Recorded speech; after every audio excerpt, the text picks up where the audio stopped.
Welcome to All or Nothing in Real Estate, an exclusive real estate platform created to take your real estate career to the next level. My name is Matt Smith and I run the number 15 real estate team in the nation. For years, I've had mentors and colleagues pour into me, and now it's my turn to give back. This is not your typical real estate podcast. I work in the trenches every single day and I'm offering you real advice, no bullshit, no fluff, no theories. These are proven processes that will take you to the next level no matter where you are in your business. My team was also featured as an Inc. 5000 fastest growing company in the nation, and I'm also a real estate coach through Cheplack Select Coaching as just another way for me to give back. So I have just one question. Are you ready to give it your all or nothing?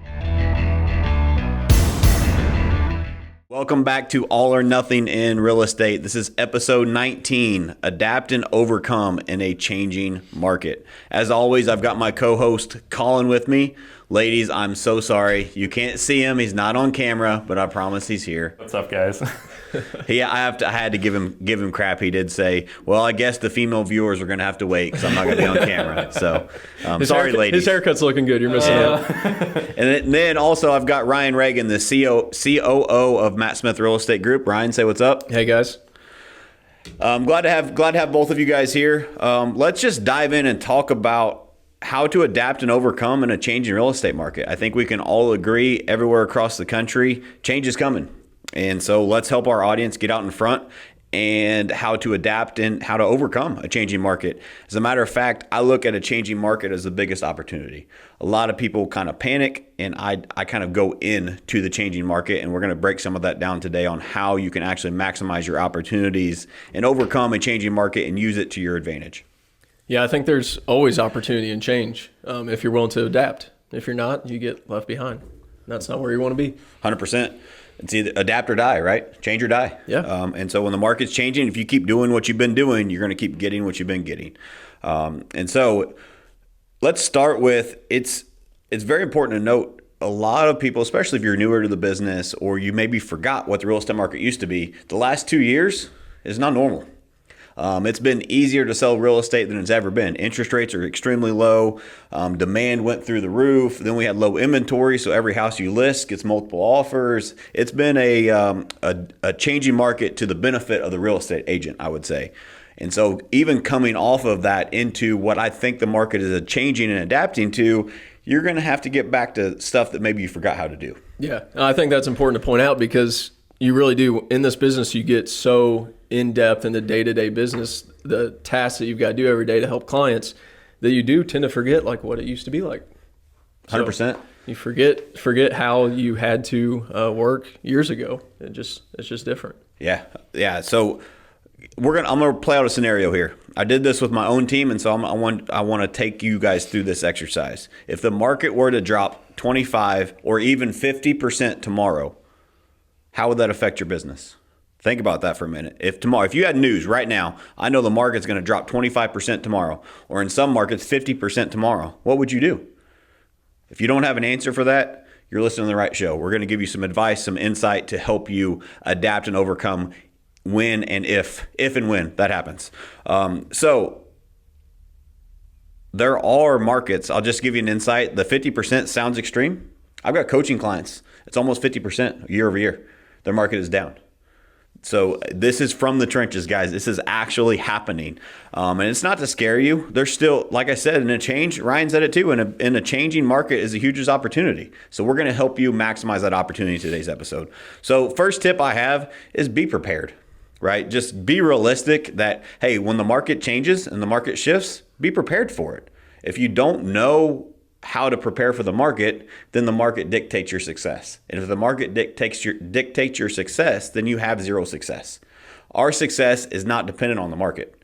We're going to be successful in any market. As a matter of fact, I feel strongly we'll be more successful when the market changes because we're willing to adapt and overcome. Well, and I think is a story that John Cheplack told, and I would probably butcher it, so I won't do as near as good as he did, but it's better to be prepared than go into something and just have the market or the circumstances dictate what you do. Because I think the example he gave was if you walked into your doctor's office and they told you that, oh my gosh, you've got you're going to have a heart attack because you're 500 pounds, you haven't been eating healthy, all of this, then you're going to go into panic mode and you're going to start taking action out of panic. Whereas if you take all the action up front to eat right, work out, keep your body in shape, you never have to have that conversation because you've been doing the work up front. And that way you're operating with intention rather than out of panic. 100%. And what happens too in that scenario, it's a great analogy, is most people in that scenario, how many of those people actually take that action? It's very, very slim. You know why? Because they panic. They're too far down the road. You're too far past. And when you're panic mode, what happens? Most of the time, you just stop. You just throw your hands up in the air and you don't know what to do. Like think of like something crazy is happening in your life, or you're getting ready to get robbed, or something crazy is going to happen and you panic. What do most people do? Freeze. And so don't freeze. So you want to have urgency, not panic. But you have to have urgency before the change, before you know you're going to have a heart attack, in order to prevent the heart attack. You have a way better chance of surviving that scenario if you have the urgency before you get to that point instead of waiting for that point to happen. 100%. So make sure that you start evaluating your processes, strengthen everything that you have right now. You should be going through with a fine-tooth comb. Where can I improve just 1% on this part? Where can I improve 1% on that part? Because it's the little itty bitty details. Like my coach John Cheplack, one of my mentors, says, it's the tiny hinges that swing the big doors. And I'm telling you, in a market shift, it is the little itty bitty nuances of this business that make a big, long lasting effect. It's the tiny levers that make the biggest difference in your business. So make sure you're looking at everything with a magnifying glass on where can I improve every little piece of my business right now to prepare for the change. Yep. Also, make a list of all those items. Don't just put them in your head. Make a list of all those items. What items can I work on to prepare, right? So go from your sales process to your lead generation process, your lead nurture process, your operations process, your marketing process, you name it. Anything that you have in your business, you should be breaking it down and you should be analyzing it like an outsider. Imagine that you are your own business analyst. I do this to myself. I will break down my business. I'll break down a process and I'll be like, all right, I just wrote a check for $30,000 for somebody to analyze my business. And I'm the analyst. Time to start analyzing. Look at it from a clean lens, a clean set of eyes, and you can find different things. Bring in somebody like Ryan, bring in somebody like Colin that are very analytical to help you break it apart. Have them question your processes. Why do you do it that way? Maybe there's a more efficient way. Maybe there's a more profitable way. Maybe you are utilizing systems that you don't need when the market shifts because you're not utilizing the systems fully how they could be used. And so you have another system that costs double the money. Yeah. I think it's important to get an outside perspective just for the fact that like you're in it every day. So you may not see what another opportunity may be. You think, oh, this is what we're doing because this is what we've done.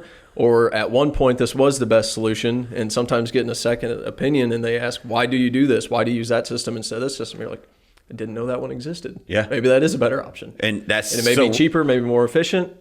Until you have somebody else look at it, you don't know. Perfect. It's so real for me on a day-to-day life that I live that, right? Is that I have great people around me that say, hey, why do you do that? And they're not afraid to question it. I'm like, I don't know. That's a great question. I forgot why we used that 3 years ago. Yeah, exactly. And so it's a waste of time right now. It's not the most efficient, et cetera. And so look at your business like you're an outsider, right? Also, we live in an instant gratification world, right? The consumer, us as agents, we're in an instant gratification world. We want the answer right now. We want the results right now. It just doesn't work. I use the analogy of Domino's used to have the commercial of 30-minute abs, right? Like, because they were going to deliver in 30 minutes or less or it's free or something. Yeah. And so there's a commercial where the guy does abs for 30 minutes and he shows up and he's ripped, right? And he doesn't have any other muscle on his body except for abs. That's how we think whenever we want instant gratification. And unfortunately, that's not how the world works. So in my world, I live in a 90-day world. Whether it's my health, my business, my fitness, anything that I'm going to do, I give it a 90-day schedule to see before I measure the results. And so number one, start there. But when the market changes, this is what I challenge my team for. So when the market changes, it's going to be easy because say you're an agent right now and you're prospecting, you're making phone calls, follow-up calls, you're lead generating, whatever it is that you're doing that as an agent in your day-to-day business. Number one, we want the result right now, right? We want that instant gratification. I call that low-hanging fruit. That's not how you grow a business. Yes, we all want that, but that's not how you scale, right? On a large level. So make sure that you are living in that 90-day world on everything. But even when things change, whenever we come into a challenging market, whenever we come into a market correction, which I feel like is coming, right? We have more inventory coming on the market. Interest rates rose. They're scheduled to rise again. There's just a lot of unknown and uncertainty. And going back to urgency versus panic, what happens to the consumer when there's all this change? Right? When they don't understand the real estate market, when they've never been in a real estate market like this, and they're like, well, this house was $200,000 or $300,000 last year. Now it's $350,000 and the interest rates are double what they used to be. Yeah. It's hard for them they're panicked.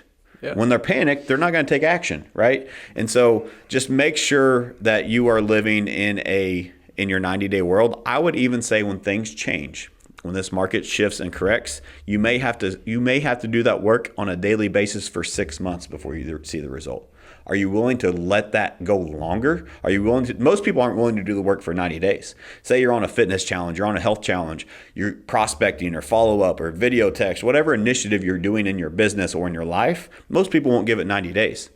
I'd be willing to bet in this change, in this market shift, it's going to take longer than 90 days. So make sure you do the work on a daily basis and don't get stuck in wanting that result tomorrow, because it's not going to come tomorrow. Well, and a part of that too is recognizing that the results you're having today aren't from the work you're doing today. A lot of people like to correlate that, where they're like, oh, well, I'm working my ass off right now and I'm not seeing any results. Realize that takes time, but also realize if you're having great results right now, that's also not because of necessarily what you're doing right now. That's from work that you did months ago. Yep. And a lot of people like to, if they're slacking off or just not doing what it takes right now, but they're having good results, they're not realizing that, well, look up in 2 or 3 months and you're not going to like where you're at. It goes both ways, right? So if you look in the rearview mirror, so to speak. Chep says it all the time. It's smaller because you need to focus in on that thing so you can actually have the sniper approach and see what did I do in the past that created where I'm at today, right? So whether it's good or bad, we did an episode on this, Colin. Everything in your life is your fault, good or bad, right? And so this is a perfect example of that. So let's say we have a new agent coming in and they work their tail off and they make a bunch of phone calls in one day. Should they get that result tomorrow? No, it takes time. But what if they accidentally set 2 appointments on that first day just by accident? That's what they're going to expect. And so now they're going to think that every day they get 2 appointments and they're setting themselves up for failure. Also, if they did a bunch of work and had no results that day, that week, doesn't mean it wasn't productive. Exactly. They're moving their business forward. But if they look back 90 days ago, it's the work they didn't do then that didn't produce the result now, right? So it works both ways. You know, something that really stood out to me is the fact that in 90 days, things are going to shift drastically. What can you prepare? I thought he just cussed. Shift drastically. What is not only what do you need to prepare for, but what do you need to prepare the customer for, the individual, like you were saying? How can you prepare them now so that when the market shifts, they're already prepared? Like a doctor checkup, it'd be like, hey, listen, based on the change or the decisions you're making right now, things are going to shift if you don't, take care of yourself. Versus the doctor appointment that is like, hey, everything's wrong. If you start educating your audience now, hey, listen, things are on the rise right now. We've got you. Don't worry.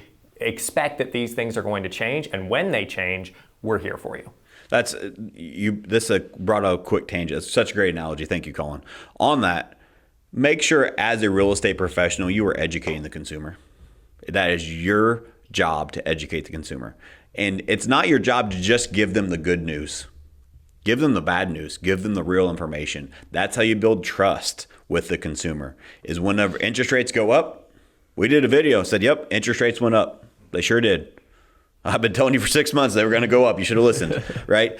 In a more friendly way, of course. But my point is that most people would try to hide that and try to say, hey, it's still a good time to buy without mentioning interest rates went up. Don't hide that. Educate the consumer, because what happens over the long haul is you become the educational resource. You become the go-to.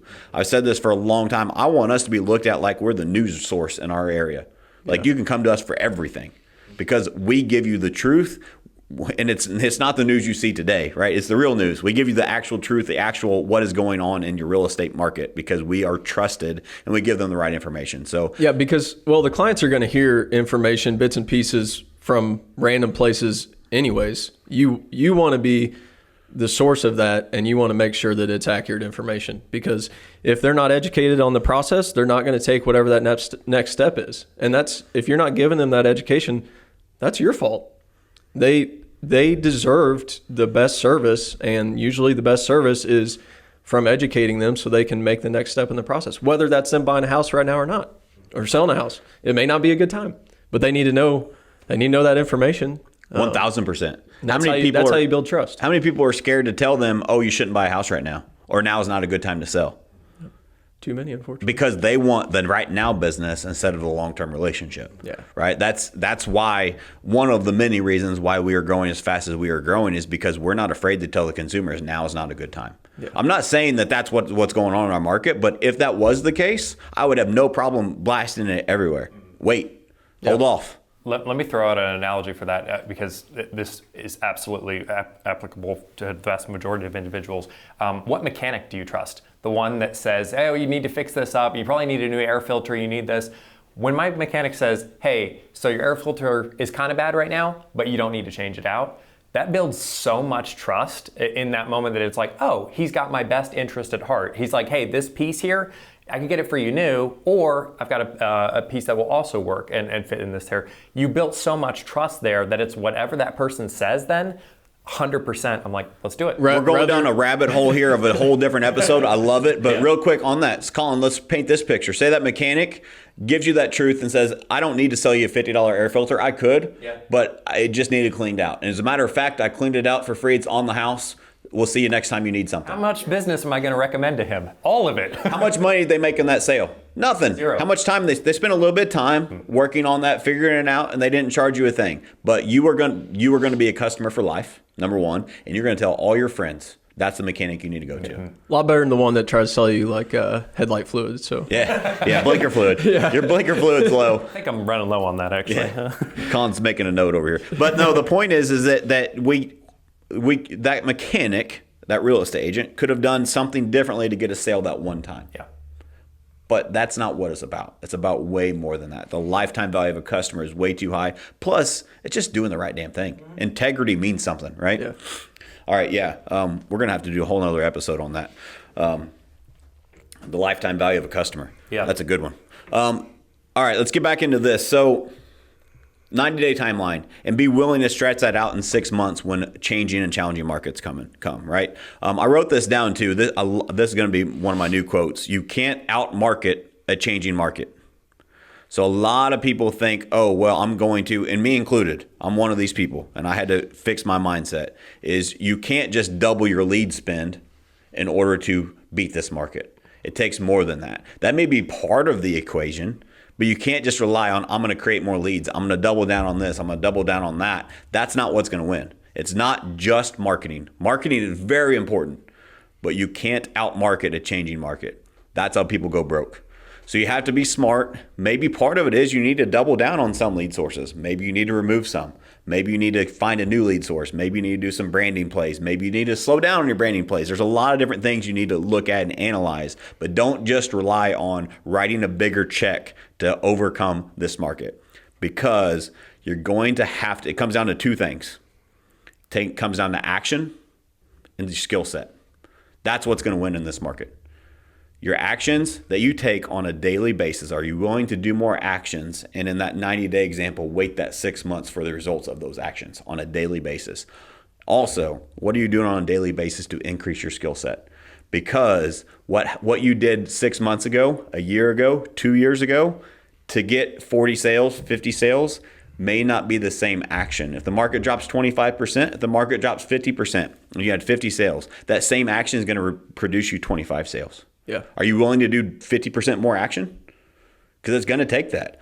And a combination of when the market shifts, the education piece, you have to have the skill set to be able to work through and help your clients understand what's going on in this marketplace. So there's a lot of skill sets you need to build and refine and master, right? Mastery is key, but also You have to realize your actions that you've taken over the last 2 years are going to have to change drastically in order to adapt and overcome this market. Well, and if you spend all this money on lead sources, but you don't have the urgency to reach out to these people and follow up with them properly, you're not going to get anywhere with them. So that's got to be a huge thing, especially in a changing market, just having the discipline to follow up with people, build those relationships, because that's really what it comes down to.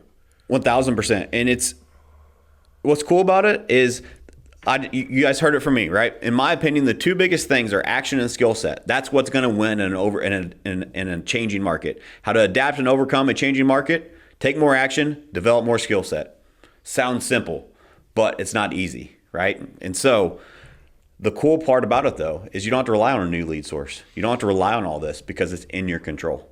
You can control how well you win in this changing market because you control your action and you control your skill set. And those are the two biggest factors that are going to determine who wins in this market. And again, don't think you can outmarket a changing market. Marketing is a piece of the puzzle, but it's not just, hey, let's just spend all this money on these leads. Like Ryan said, if you spend all the money but you don't follow up properly, you don't have the skill set to educate, the leads are worthless, right? You have to make sure you can make the most out of those. Another thing too is you have to get comfortable being uncomfortable. This market is different. You're having different conversations. And so when you're having those conversations, have that confidence in yourself and your team, in your brokerage, wherever you are in your business, that you are telling them the right thing with integrity. The mechanic example of be the mechanic that cleans the air filter for free, because that will pay dividends for the rest of your life because you actually did the right thing. Unfortunately, we don't have a lot of that in today's world. And so you stand out when you just do the right thing. Yeah, for sure. And I mean, Take pride in that. Take pride in educating clients, and take pride in the fact too that you, by reaching out to these people, you're doing them a favor. You are reaching out to them, working to help them. If you have that mindset of I'm here to help these people with every phone conversation you have, you're not feeling like you're bugging them because you're coming from a place of value. 1,000%. We say it all the time. We don't use the word sell in our organization. Yeah. We don't. We replace the word sell with help because our goal is to help people, period. With whatever they need. Yep. Even if it's not to buy a house. If they need a new mechanic, we'll call Colin's guy for it. Sometimes it's just listening. That's right. Jeremy made a comment yesterday in our group chat about sometimes people just need you to be there for them. Yep. Yeah, they're going through a rough spot in their life. That's why they're looking for a house. Yeah. And he became half therapist because that's what that person needed. Exactly. 100%. There's another thing, too, is there's too many people that, and I think it's a product of, understandably so, a product of the good market that we're coming off of. The best 2 years real estate I've ever heard of, right, is what we're coming off of. So if you didn't have a good year last year or the year before, you need to listen to some more of these episodes because it should have been, right? Yeah. It should have been the best years of your life in real estate. It really should have. And so part of what is easy to happen is you come off and you get your belly full, so to speak, right? You like, oh, well, I had a great year, 2 years, so now I'm just kind of sit back and put my feet up on the desk and just keep doing what I've been doing. But in this case, in a changing and challenging market, if you keep doing what you've been doing, you're not going to keep getting what you've been getting because the market is going to change. Your actions and your skill set have to change. Your mindset needs to change around that. And one of the things that we stress a lot here is your accomplishment becomes your new standard. And so I set 2 appointments today. You're so excited. Great. Now you know you can do it. Let's do it every day. Yeah. Let's not wait. Let's not say, oh, I set 2 appointments today, and so I'm going to take tomorrow off. No, you set 2 today. Now you know what's possible. What else can you do to build upon that? Because that's your new standard. You should be, if you did it today, why can't you do it tomorrow? Yeah, it's natural too to be uncomfortable with that. Like people get uncomfortable, like, oh crap, like I can actually do that. Now I know that's possible. That should be my new standard. Now it's just recognizing that and actually taking the work to duplicate it. And a good analogy for that, in my opinion, is the 4-minute mile, right? Like it was years people were trying to break it, and it was just impossible. It took one person to break the 4-minute mile, and it's been broken every year since. Yeah. Like it took one person to show the world that it was possible, because this little thing in your head, your mind is very, very powerful. Yeah. And understanding that I can actually do it now has opened your world up to so much more. Yep. That goes to Ed Milet's thermostat analogy. I knew this too. was coming. It's my favorite.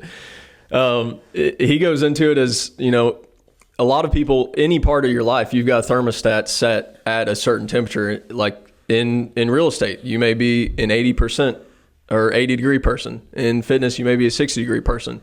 And you'll always, until you take drastic action, you'll always be right around that. If you start doing a little bit better in real estate, you'll find a way to kind of sabotage yourself and bring you back down to the 80 degrees. If you start slacking off and your business starts lacking, you actually do know what it takes to get there, so you'll pick back up and get back to that 80 degrees. But once you do take drastic action, and whether that's increasing skills by just learning new things or just taking more massive action than you've ever taken before, you can actually permanently increase where your thermostat is set. And then really there's no reason why you're not a 90-degree real estate agent. And that goes for any area in your life. But I think that's huge to recognize. And sometimes it does just take that mindset shift, something drastic happening in your business to make that change. Yeah, and it's so important to note, like a thermostat, say it's set at 80 degrees. Why that's such a great analogy is because it doesn't let you get to 79. Like 80 is your bottom now, right? So anything that you do is 80 or above. Like that's a great way of saying that now I know I can get to 80. I'm never going below that again. Yep. 100%. You prove that you can do the 4-minute mile. So at that point, you're like, well, if I can hit 2 clients a day, what if I hit 3? Well, then you proved to yourself that it's possible. So then you go, well, what about 4? Yeah. But a lot of people, why I think that it's important, the accomplishment is your new standard, because a lot of people will do that too, or they'll get to 3 appointments and then they'll just get comfortable. Right? Like I use this analogy all the time. You don't want to be that guy that graduated high school 20 years ago. He's at the fucking bar at lunchtime, drunk off his ass in his Letterman jacket, talking about the good old days. Don't be that person. And like we all as humans are a version of that person. Like because we worked say your fitness is a great example, right? So say you worked out really, really hard yesterday. Well, I deserve to take today off. No, you don't. What you did yesterday was your new standard. Take that to another level today. Right? Like there's so many different analogies. We tell ourselves we deserve this, we deserve that. And you don't want to be that person, again, that's sitting at the bar talking about how the good things used to be. Like if you have the mindset of your accomplishment as your new standard, you're always going to level up and evolve in life. And I think that's one of the great things of being on a team like ours is sometimes you don't always have to learn from your standards. You can learn from other people's. You see people in our company that have 15, 20 houses under contract at one time, then you see that's possible. They may have a little bit more skills than you do, but you've got the opportunity to learn. But other than that, like they've got the same opportunities that you do. So you can go out and do that too. And that's powerful. Whenever you just see what's possible, it changes your mindset. Yeah. And until somebody does it, you don't know. Yeah, it's a 4-minute mile. Yeah. You didn't know it's possible until it's done. And so as another example to that is us fortunately being in the great EXP network that we are, like being around like-minded people that have given us the roadmap to build a team from 200 units to over 1,000 units this year by following proven processes and mistakes they made that we didn't have to make because we learned from them. And so proximity is power. We did an episode on that too. Who you hang around matters, whether it's on your team, in a bigger picture, and like in your network, who you go into masterminds with. Like I'm fortunate to be in the Cheplack coaching circles. Like there's a lot of reasons that go into where all this comes back to fruition is you are who you hang around, right? So make sure that you understand those standards that you set. Those come from your environment. Yeah. And that's not always stuff you have to pay for. Like there's thousands of podcasts out there. This one, but there's hundreds you can listen to every day right there at your fingertips. It's going to cut down your learning curve on something that you want to know. Yeah. Ryan, give them a couple of podcasts you recommend for reference. Real AF by Andy Frisella. That's my favorite. Ed Milet podcast. That's a great one. Joe Rogan. Always listen to him too. There's so many great podcasts out there. Yeah, those are 3 of my favorite too. All or Nothing in Real Estate's not bad. I've heard good things. It was going to be number 4. But. No, so Real AF, Andy Frisella, I've learned a lot of stuff from him. He's a huge mentor in my life. So highly recommend that. And then Ed Milet too is just brilliant. So yeah, I think those are my 2 favorite as well. So Matt, I got a question for this changing market that we've got coming up here. How, as a business leader, as you're kind of heading into unknown waters, how can you equip your team to be prepared for that drastic change? Because a lot of them, it's going to be very scary. If they've never done door knocking before, for example, or just the changes in general? How can you prepare? Well, shit, I don't know. No, I'm just kidding. No, it's a great question. So first and foremost, lead by example. You have to be willing to, as an example, when we do our door knocking campaign, guess who's going to be out there door knocking with them, right? Like, so that's part of it, but also educating them, just like we talk about educating clients, educating the agents, educating our team so they understand. A lot of them get panicked because they don't have education. They don't understand why we're doing it or how to do it or what happens when they say this. Well, when people get scared to pick up the phone and prospect, if you role play, if you do script testing, they become way more confident, way more comfortable. They learn by doing. And so just create that environment where, number one, it's a safe environment. It's safe to fail. We fail every day, right? It's safe to come and be vulnerable. It's safe to say, hey, I need help, right? So first and foremost, as a leader, create a safe environment, but also lead by example. So whenever you have these changes, whenever you have a new initiative that you're rolling out, don't be afraid to jump in there with them and mix it up, right? Be the first one to fail. Be the first one to fail in front of them. And if you're able to do that, now they realize, like, here's a real life example. I've been talking a little bit about door knocking and different initiatives that we've been working on to roll out. And we went and we were touring with most of the agents. We were touring a new construction site that we're working on, a project we're working on with a builder. And we were walking out, kind of walking through different phases of the construction process. And as we were walking back through the subdivision, this is an extension of an existing subdivision, and there was a for sale by owner sign in the yard. Everybody walked by it. I just watched and observed. Nobody said anything. On the way back, I went and knocked on the door. Whole team was standing out there like, where'd Matt go?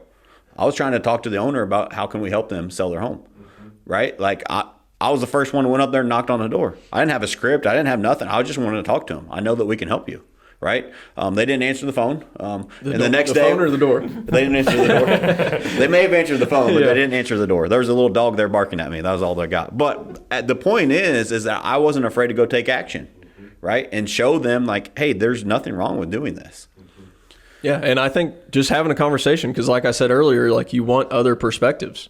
So have a conversation with your team, with your agents, and get their ideas too of what we need to do to adapt and change, because they probably got some good ideas. Well, and if you're preparing them 90 days in advance, then not if, but when those changes happen, they're like, oh, what Matt said or what Ryan was talking about, there it is. And we've already talked about 8 different ways on how we can respond to this. Yeah. So it's not panic mode. Yeah, you don't get to that panic mode. 100%. Yeah, because again, when you panic, you freeze. Yeah, and it builds trust in leadership, that it's like, this thing that they've been talking about actually came true.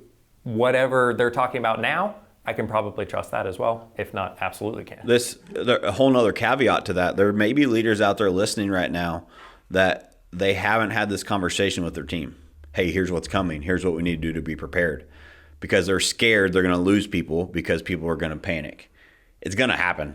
You might as well rip the Band-Aid off and help them prepare before it comes so you can create urgency, not panic. Yeah. Right? Same thing with educating the consumer. Hey, interest rates are going to go up. How does that affect your agents? Are you giving them that same education? You need to. Yeah. Anytime you introduce change to people, there's going to be some level of like, oh crap, like what do we do? But if you follow that up with a conversation about, okay, here is what we can do, then it eases that and lets them know that, okay, well, like we are in control of this, or at least we'll be ready whenever it does change. Well, and like I said, let's go back to the 2 things that it's going to take to adapt and overcome this changing market: action, skill building. That's all in your control. Do we control those? 100%. 1,000% we do. And so we control how we dictate what happens at the end of this changing market. It's in our control. Yeah. What are we willing to do about it? Yeah. Read the book Extreme Ownership. That's my favorite book of all time. Like, yes. It's in your control. Everything. We did a podcast kind of on that, didn't we, Colin? Yeah. Good. I like Good it. or bad, everything in your life is your fault. Yeah. All right. So, Ryan, let's go back to when COVID first hit. Back when, I say this respectfully but jokingly, like it really happened. I remember we got groceries and we would leave the bags in the garage for a week to let the COVID wear off before we brought them in, right? Sketchy. Back before we knew what exactly was what. And so our business shut down. We were forced to work from home. But did we panic? No. What did we do? Double down. We controlled what we could control. So I remember my phone ringing. It was somebody asking about, hey, we have these leads available in this area. I know COVID and all this. And I said, nope, don't say no more. I'll take them. What do you got? You got any more? You got any over here? You got any over here? And then I called all the other vendors and said, I need some leads. And fortunately for us, everybody else was panicked. So what were they doing? They were calling all these leads or canceling. I was just eating up all that I could. So you may say I'm contradicting myself because I just said you can't outmarket a changing market. I still stick by that. But out marketing was a part of our plan whenever COVID hit. But it's also the action and skill building behind it made a big, big difference. So market shifting versus COVID, they're two different scenarios, so keep that in mind. But one of the things that we did do was we doubled down on everything that we could.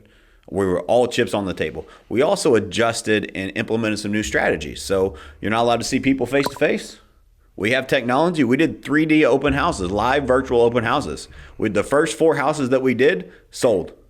We did that during COVID because we were able to pivot quickly. Yeah, we were willing to take action. We were urgent. We weren't panicked. Yeah, that was technology that we bought 3 years before that. We didn't know it was going to be so huge for us, whenever COVID rolled around. But yeah, being able to do those 3D walkthroughs was huge. Yeah, so we hosted live webinars and walked people through them and got people to sign up. And we were able to, it even created an extra lead generation funnel for us, to believe it or not, of people registered. And if they registered, it was like they signed in an open house.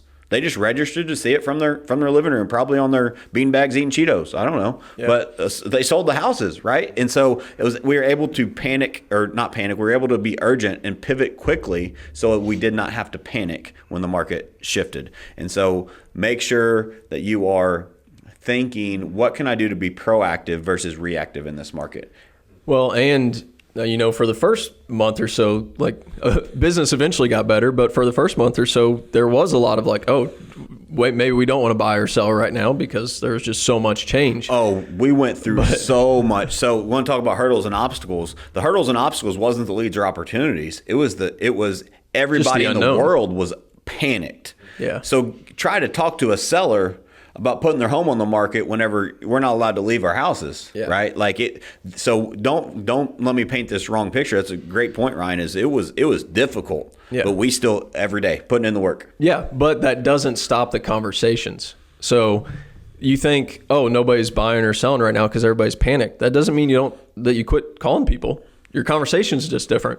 It's maybe a lot less about buying or selling a house. It's just catching up and how you guys doing, how you holding up with all this craziness going on. It's still having a conversation and building relationships with those people so that whenever, everything does calm down, you've got that trust built with them and you're there to help them. Yep. And another part of that equation too is educating them. On a lot of those, we'd have conversations, and understandably so, they're like, no, we don't want to sell or buy right now. Hey, I get it.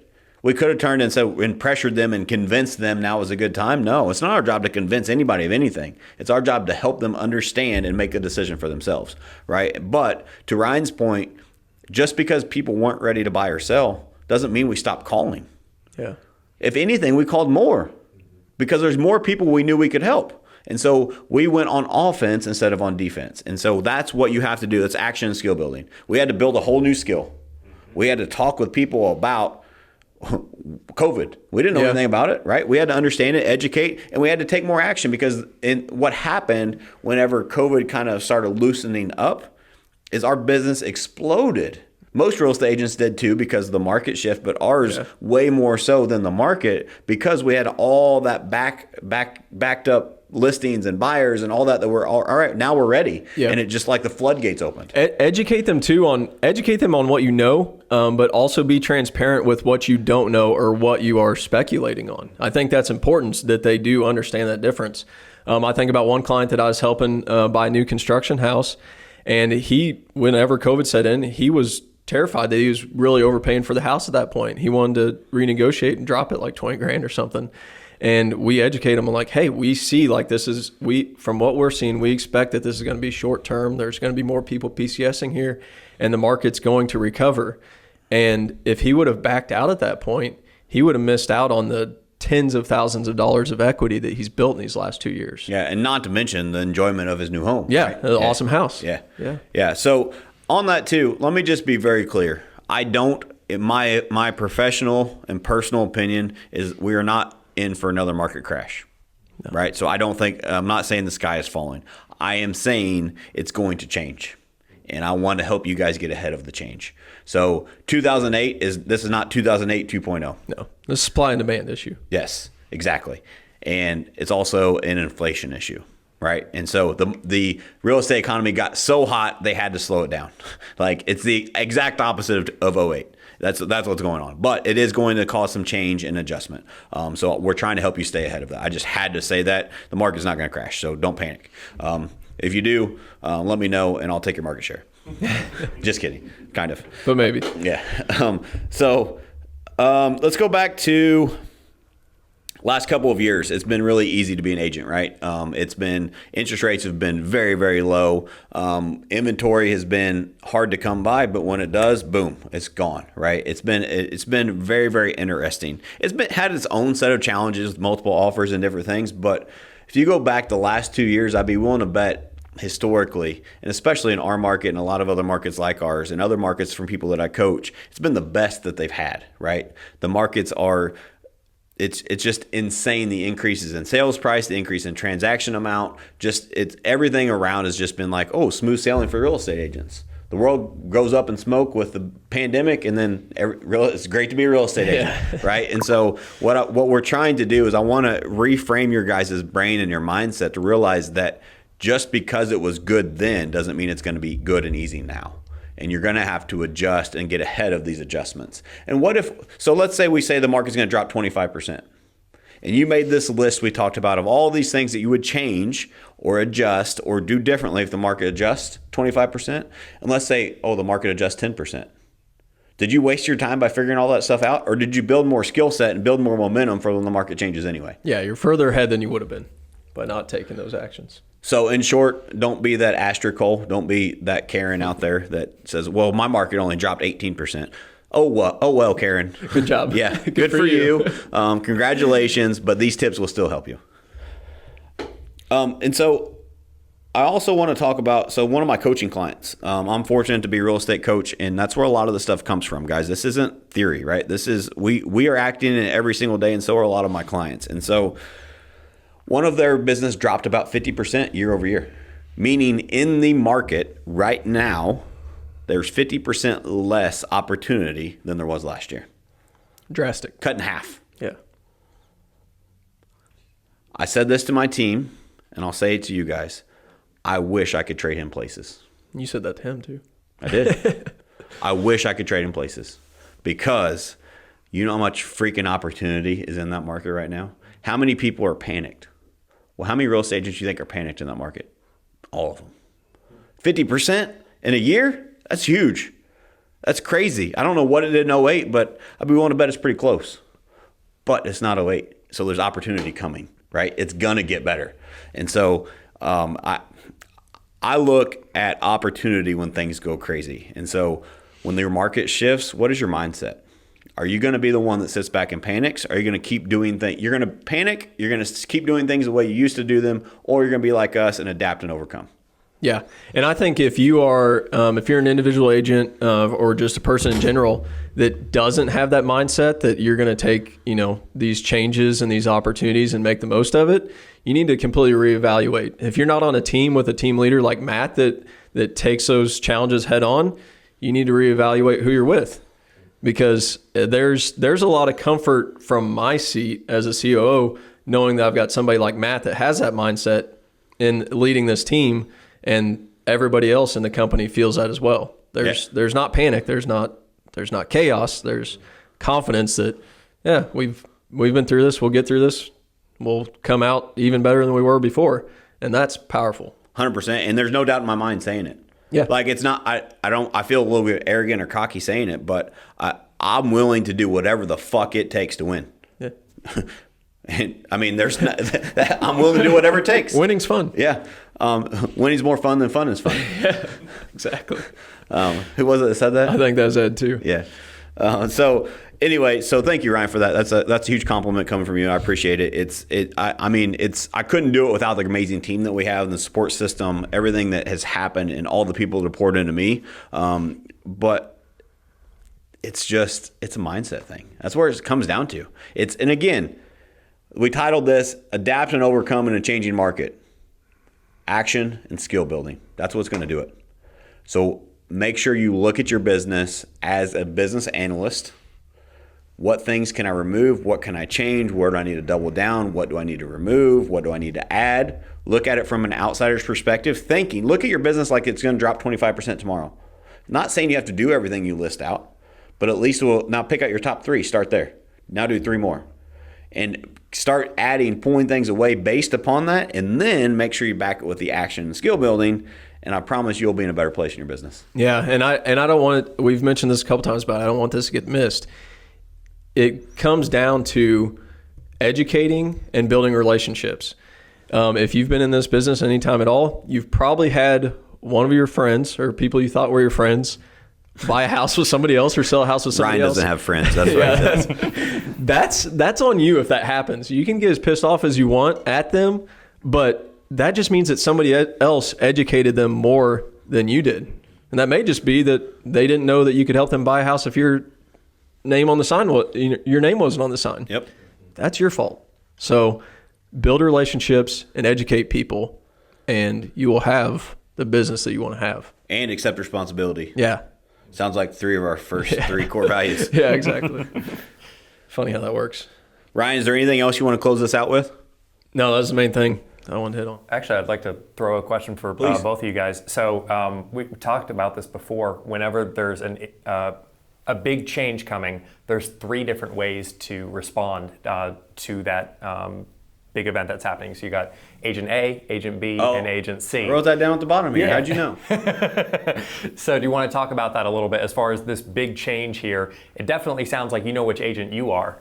But yeah, just to educate the audience a little bit. Yeah, so it's the tale of 3 agents. So there's going to be the tale of 3 agents. So close your eyes. Come with me for a minute. It's 12/31/2022. So it's the end of this year. There's going to be 3 different agents that have 3 different stories. There's going to be agent number 1 that couldn't make it. They're out of the business. Guess what their excuse is going to be? Oh, the market shifted. There's low inventory. Interest rates went up. I couldn't make it. Nobody can make it in this market, right? They're going to be out of the business. There's going to be agent number 2 that does the same shit that they've done forever for the last 2 years and just barely scrapes by and makes it through the market with enough money to pay their bills, keep their lights on. They survived. They survived. They survived a zombie apocalypse. They got nothing left, but they still have their license. They're breathing. Yeah, right? And their excuse that they tell themselves and they tell everybody else is, well, the market shifted. Inventory's low. Interest rates are rising. Then there's going to be the third agent. A third agent, you talk to him, you interview him on 12/31/2022. He's going to have Superman cape on because his business is going to be better than it's ever been. They have more opportunity, more closings, having more fun. Business growth went through the freaking roof. You know what he's going to say? My business is better than it's ever been because inventory is low, the market shifted, interest rates rose. It's your decision. Which one are you going to be? 1,000%. I think something that's really comforting in the midst of any crisis is to know, well, somebody's going to be up on top. So what did that person do in order to get there? Because someone is going to be that agent 3. Yep. So jumping 6 months into the future now, you say, all right, so if I was that person, what would I have done in order to make this happen? Because someone's going to do it. So it is possible. Someone will do it. Is that going to be you? So think about it, though. It goes back to your accomplishment being your new standard. Mm-hmm. Like, if somebody's going to win, real estate agents are not disappearing. Mm-hmm. Just what happened in 2008? One of the worst real estate crashes in history. Mm-hmm. There's some people in 2010 that are glad 2008 happened that are in the real estate business because they fucking dominated. There's still houses selling. Just different. It's just changing. And are you willing to adapt and overcome in a changing market? It's all about your mindset. Awesome, guys. Thank you so much for listening. Ryan, thanks for being here. Yep. It's fun being on here. Thanks as always. Too bad the ladies couldn't see your beautiful face and your nice new haircut today. It is too bad. Yeah. No, next time. For another. All right, guys. Thank you so much for listening. All or Nothing in Real Estate is a movement. We are doing this to give back. If you got any value from this episode, please share it with a friend. Mm-hmm. Share this with other people, like-minded people, so we can help change more lives. Thanks again, guys. Thanks, guys. Thank you so much for listening to another episode of All or Nothing in Real Estate. If you found anything in this valuable, please share this with your friends. All or Nothing in Real Estate is a passion project of mine. This business has done so much for me and my family, and this is my way to give back. I'm also a real estate coach with Cheplack Select Coaching. So if you are interested in having a coaching consultation with me, please check out the link below. All or Nothing in Real Estate is not just a podcast, it is a movement. It is a community of contribution that is single-handedly designed to help change the real estate community in a positive way. So make sure you're following us on all social platforms and subscribe to us on YouTube. Most importantly, make sure you've requested to join All or Nothing in Real Estate's private Facebook group. That is a private group that we keep in exclusive content, and we do it in a private setting to make sure it remains a community of contribution. There's a lot of great in-depth content there for free, so please make sure you join that group as well. And again, thank you guys so much for listening. If you found this of value, please share this with your friends. It is my goal to give back and contribute to make this industry better for all of us. Thanks again.